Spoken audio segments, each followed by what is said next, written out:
Quando surge família Palmeiras, sejam bem-vindos a mais um pós-jogo de Curitiba 0. Palmeiras 2, vencemos, voltamos à liderança do campeonato e batemos um tabu de muitos anos. Existe algum tabu em que Abel Ferreira não tenha batido? Eu desconheço. Abel Ferreira, me engravida de gêmeos. Que técnico! Olha, eu queria falar também que Robinho, ex-Palmeiras, ídolo do Curitiba, ao sair de campo, foi questionado pelo repórter.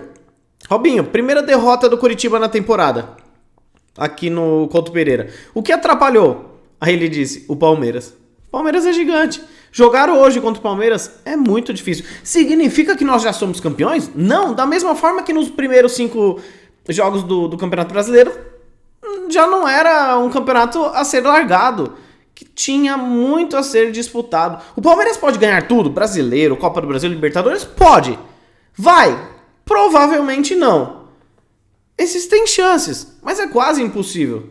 Porém, sempre com muita humildade, foco, pés no chão, mas principalmente acreditar na Sociedade Esportiva Palmeiras, que hoje fez mais um grande jogo. Eu queria fazer algumas observações aqui, porque o Marcos Rocha saiu com uma lesão que aparenta ser preocupante no quesito de longevidade desse campeonato, né? É um campeonato muito longo, muito pegado, de várias viagens. A gente também joga a Copa do Brasil, clássico, joga a Libertadores, que é daquela forma que a gente já conhece.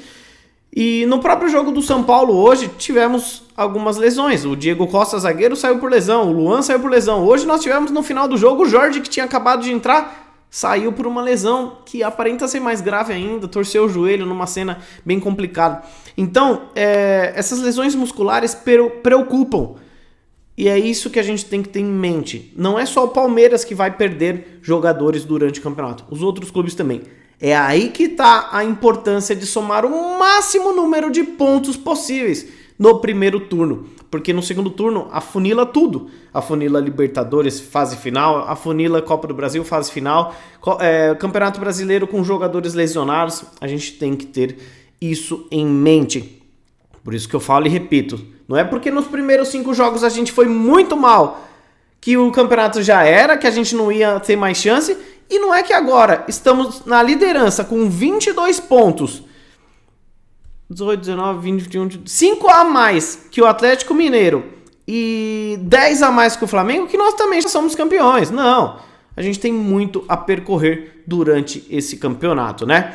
Agora eu queria falar uma coisa bem interessante. A discrepância técnica entre os dois times era muito grande. Você viu, principalmente no primeiro tempo, até que o Dudu fez aquele golaço.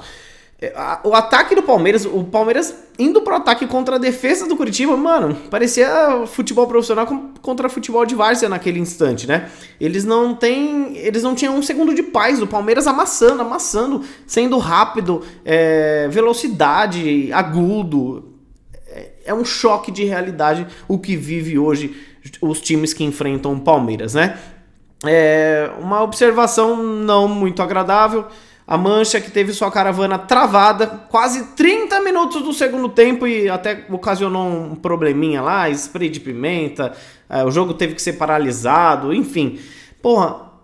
Os caras pagam R$130 numa caravana, R$200 no ingresso, sai daqui hoje cedinho e não conseguiram entrar no estádio para assistir o Palmeiras. Eu queria entender mais o que aconteceu nesse caso aqui para não fazer julgamentos, mas é vexatório a gente ver o tratamento que os paulistas têm em outros estados. A torcida do Curitiba vai entrar aqui numa boa no Allianz Parque no jogo de volta. E tem que entrar. Não tô falando que tem que agir na mesma moeda. Mas por que sempre contra os paulistas o caso é assim? E não é só com o Palmeiras, não. Pode perguntar para qualquer torcedor do Corinthians, do São Paulo, do Santos, enfim. A dificuldade é imensa. Rapaziada, vamos falar um pouquinho do jogo. O Everton, muito bem no que foi colocado em questão no jogo. O Luan e o Murilo, que dupla que tem feito. O Gomes, quando voltar, vai ter trabalho para pegar titularidade. Não, tô brincando.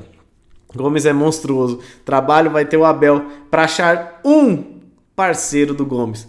Porque o Luan voltou muito bem e casa demais com o Gustavo Gomes. E o Murilo vive uma fase espetacular.